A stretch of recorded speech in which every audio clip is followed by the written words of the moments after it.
Hello guys, welcome to the video today. So if you guys have a Dodge Challenger or Charger, you have a seat rattle, which I did, a constant rattle in the seat when I'm driving.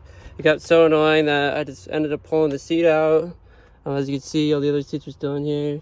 But yeah, this car is actually pretty clean because it's still got the floors are still wrapped. It's like when it was new from the dealer.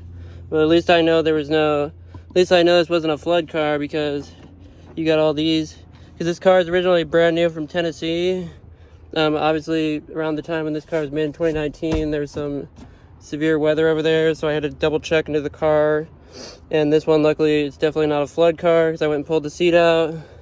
And you can actually pull up this whole panel here. There's one of your grounders. So if you ever have electrical issues, you can also figure that out. This is your vents here. So whenever my car makes a noise, I take it apart because I'm not going to deal with any rattling sounds on a new car. And you got the TA package, so you got the white gauge clusters. But anyways, I took the seat out. It's you're going to need a E12. People on YouTube say it's a E14, but it's actually an E12. I just went and bought this whole set from Home Depot. It's like 28 bucks. And so these 4 bolts or E12, and then you will have 2 power ports if you have heated and cooled seats.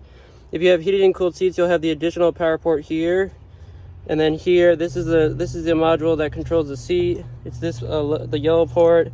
That's the one you're gonna have in most base models, but this is fully loaded. It's got the Alcantara seats, so we do have the extra port here, and then we have the other one for heated and cooled seat module. But anyways, I'm gonna put this back together and walk through again, just let you guys know how to take it apart next time. Got the seat right here. So, took the seat out. I went ahead and just sprayed I bought the Mopar lithium grease, and I just sprayed in the rails here. And then I sprayed it up in this portion, and then on the entire rails where all the contact points were, here and here. Because every time I'm driving, I'm getting a constant rattling noise that won't go away. And it's just extremely annoying, so I went ahead and just sprayed lithium grease on all these portions here where you have metal to metal contact, including on the rails up here. And then after, when I get it back together, and here's the 2 ports I was talking about. This is for the heated and cooled seats. This is for the electric seat. As you see, the modules are all down here. Here's the module. But anyways, for that, you're gonna need the E12. Take it apart, and then if you do have a rattling noise in your seat, just spray it on these contact points here. Like, see this spring here?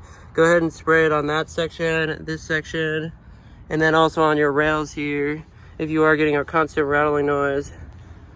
And then go ahead and I took these apart, and then I sprayed lithium grease in between and tightened them back down again. And then also just double check all your contact points down here. See the weld points? Make sure you don't have any broken weld points. See, I'm looking down here at the weld points. These are actually all good. Originally, what I was thinking was the weld points. Usually that's what the issue is when you get a creak in your front seat or back seat. Usually what it is, it's the welds from the factory, but these welds are actually good. If you go ahead and just check on all the weld points and just make sure that you don't have any cracked welds. So I went ahead and checked here. You got weld points here. Just check them all, make sure you don't have any cracked welds. Because that is the common issue with these Dodge Challengers and Chargers. You will get the cracked weld spot.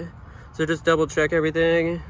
Another cool part is when you pull the seat out, if it is a used car, like if you bought it used, you can tell if it was flooded or not based on when you take it apart. You can look underneath the rug and see if you see any rust or anything like that under there.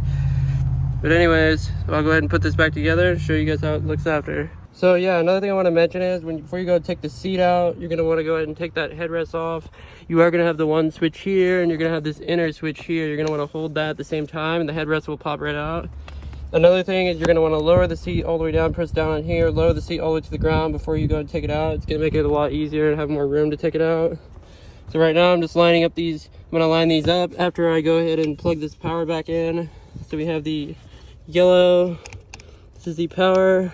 So you're going to go tighten these bolts back down. These are going to be E12. Make sure you're using E12 because you don't want to strip these bolts. These is a 6-sided socket. You can get at AutoZone or Home Depot or any auto parts store. Should have it.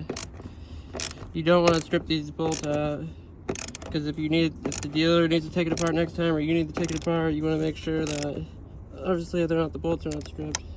So as you can see, put the seat back, tighten down all the bolts. So make sure you tighten down the seat rail bolts all the way so you don't have any issues with that. But thank you so much for watching and have a great day.